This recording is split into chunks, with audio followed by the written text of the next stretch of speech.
Agents of S.H.I.E.L.D. Season 4, Episode 11, Wake Up. I really enjoyed this episode. That was a good, I think it was just dark enough. It wasn't like a really dark episode, but I felt it was just dark enough because it was somewhat depressing watching May go through like these loops, and we think she's breaking out in one part of the episode, and then we find out that that's just a loop to keep her going. And then, of course, the ending of the episode, Radcliffe sends her back to like the worst time that she's ever experienced, but he changes it to make it like just a little bit better so that she goes through all the stress, but she has a happy ending at the end. So it's like it's really amped up, but it calms her down, and it makes her want to be in that place. And then it resets, and it's like stress and then happiness, like the perfect type of conclusion for her. And it was just kind of depressing watching that. And it goes through, and we have all these random things. Really, maybe that's why it felt really dark, even though it was like a super dark episode. All this stuff just kept going wrong for all the good guys in this one, and it just beat after beat. It was just like, oh, we got screwed on the mission. Oh, May's still trapped. We think she's escaped, but she's still trapped in a different, set of parameters. We think they figured everything out with Radcliffe, and technically they did. And then we find out that that's just another LMD for him, which I guess that was the second LMD that he was referencing in the episode, which I like how they played that idea, because after he mentions that, it's like, of course they don't say who the second LMD is.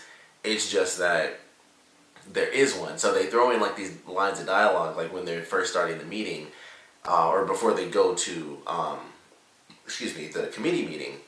They have their personal meeting about what they're going to do during the operation. And it's like, all right, we're going to have Daisy do this, and we're going to actually go in front of a hearing committee and stuff like that. And they have Gemma go like, this doesn't seem like you, Daisy. And then she's like, Coulson, this doesn't seem like you either. And it's like, oh, they just happen to throw that in there to make us guess. And then, of course, they have the stuff with Mac where he's like, oh, there's a change of plans, but he's really nondescript about it. And then just vaguely throw stuff out there, and it's like, you don't really know what's happening, like who this other LMD is. There's no reference to it until this episode. And I kind of like the way they played around with that idea. They didn't do it too much. It was really just those two parts where it's like, okay, they throw like a tiny bit of suspicion just through dialogue there. And then the stuff with Mac as well. And I was like, I like that idea. And it could have been anyone, because we really didn't know with the whole LMD thing. You just don't know what the deal is.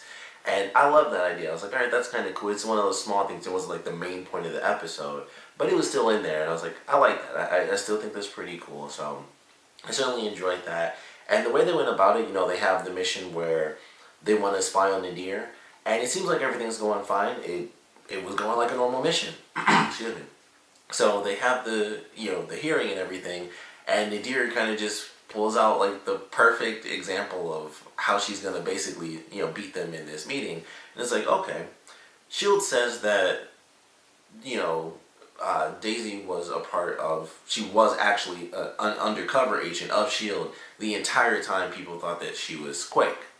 And it's like, okay, well, if that is the case, what about you robbing all the banks and stuff like that? And it's like, well, those were illegal activities. That was illegal money going towards illegal activities. And it's like, okay, so all that money is, it was kept safe and then given back to basically the country and stuff like that. It's like, well, it's been dispersed to, valuable resources and stuff like that to other sources. It's like, okay, so you took all the money from the bad guys, but you still took the entire justice system into your own hands by just giving it away to charities and all that stuff, which still a good thing, technically still illegal. And it was very interesting. And that was just the start of it. And then, of course, them being busted was pretty much all it took. It was like, this is bad. So that just really sucked for them. There was one funny part in there when Daisy was getting grilled by Nadeer and Talbot stood up. And he was like, this line of questioning. And the guy next to Nadeer was just like, he didn't even say anything. He just looked at him and like put his finger up like, no, shut your mouth. Sit back down. And he didn't even say anything. And I just thought that was a funny little moment. But they get captured. They realize that there has to be some sort of leak in everything that happened. Like, there's no way that they would know specifically, even if they knew an Inhuman would do it, how would they know that it was going to be Yo-Yo? That sort of thing. It was way too specific. And, it just goes through, it's like, alright, so they have a leak. How in the world is that going to play out? What's going to happen with May, her being captured? And then everything kind of comes together with the LMD version of May as well, where she starts to realize, okay, something's off. And that's when she finds out that she is actually an LMD. And I thought that was a great scene where she's freaking out and it's like, am I me? Or, she's like, how much of me is me? And then she's like, am I even me at all? And that's when she finds out that she's not the real Melinda May. And I love that sequence. I thought it was really great. And she's like, there's enough of the real May in me. And she tries to hit Radcliffe, but she can't do it. And I thought that was a really good moment. And she kind of freaks out. And he's just like, hey, that's just how it is. And I just love that sequence. I thought it was actually a pretty good sequence. And she can't tell anyone as much as she might want to. She's programmed to... It's not that she's not programmed to not tell anyone, which I feel like there's some sort of loophole there, because she's like, you programmed me not to tell anyone. And he said, no, I programmed you so that you wouldn't want to. But I feel like something about that, I don't know, I guess that's not the case. I mean, because doing it, I guess there's a worker. I guess that's where the loophole is. It's like, it's very strict. It's like, no, you can't do this. So I'll find a loophole. Like, I can't tell anyone, but maybe I can reference it or have people figure it out and answer that question. But to not want to even feel that is like, I don't even have the idea to reference it. Like, I can't even get to that point because that's how serious it is that he doesn't want anyone to know. So I thought it was actually kind of cool. And maybe they still could find a loophole for a character not wanting to tell anyone. But I thought it was cool. And so she's kind of trapped where she can't even explain what's happening. Like, she just basically has to get injured, but I'm assuming based off of the programming, she wouldn't be able to intentionally do that. It would just have to happen. So I thought that was actually really cool. I like the way that played out. They seemingly end up capturing Radcliffe because we find out that Fitz was actually doing an investigation with Ada. He wasn't simply, trying to figure all that stuff out. He was actually doing an investigation, and that's what caused the leak by accident. But they do at least get the information that it was Radcliffe that kind of screwed them all over. So I thought it was really cool, and I just like the way it all played out. And then, like I said, we get the ending. We find out that the Radcliffe that they caught was an LMD. The real Radcliffe is actually with Nadeer, so they've been working together now. And it was just crazy. I was like, I did not expect this. And now we're going to meet whoever this superior person is supposed to be. It's just this mysterious figure at this point. But we're going to be meeting them pretty soon. And honestly, I just really liked the way that this episode played out. I thought it was a really good episode to just come in and say, like, this is kind of how everything's happening. We had, some really dark moments.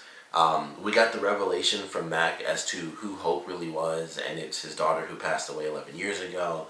So that was definitely probably really was the darkest part of the entire episode. And that was pretty sad to hear, but I just like the way they did all these things, and I just think everything kind of flowed along really well. I think what they did with Mace was pretty good in this episode, where he was kind of siding with Coulson, because I just thought that was interesting.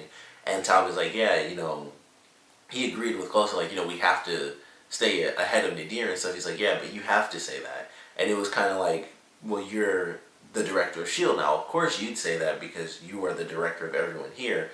So naturally you'd agree with what's best for S.H.I.E.L.D. You're kind of forced to do whatever's best for S.H.I.E.L.D. So I thought that was an interesting little line. And they don't really expand upon that. It was just like, yeah, but you have to say that now. And then he kind of just walks away. So I think this was a really good episode. I really had fun with it. I liked, the tiny little hints of mystery in there when they first mentioned the second LMD, and then that kind of goes away to just other really good storylines in this episode. So I'm definitely excited for where they're headed with this next episode. Of course, we'd love to know what you guys thought about this episode. So please comment below. Let me know your favorite parts, your least favorite parts.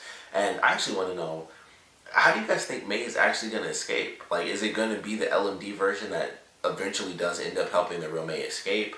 Or is it going to be that, well, I guess in a sense that would still be the LMD helping, but is it going to be that the LMD eventually does get caught as an LMD, and that's how they end up searching, going full force on finding Radcliffe and May? I would love to know your predictions on how she's going to be rescued, or if she can rescue herself. I mean, after he put her into the new simulation at the end, I think she's kind of trapped. I mean, she was going through, and it's like, she even mentioned, like, I'm beating this thing. I'm getting better and better at it, even though you guys wiped my memory. And I thought, that's how she's going to escape.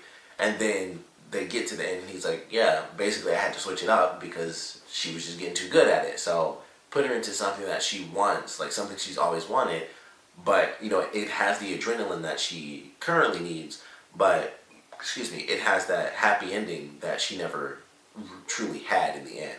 And I just thought that was really good. And I was like, I like the way that played out, and it's just tough. So I would love to know if you guys think she'll end up actually breaking out of that one, or if she'll end up being saved by somebody else. But I want to know your theories on it. And of course, sorry, I'm just coughing. I also want to know what you guys thought about the episode in general. So please comment below, let me know, and thanks for watching.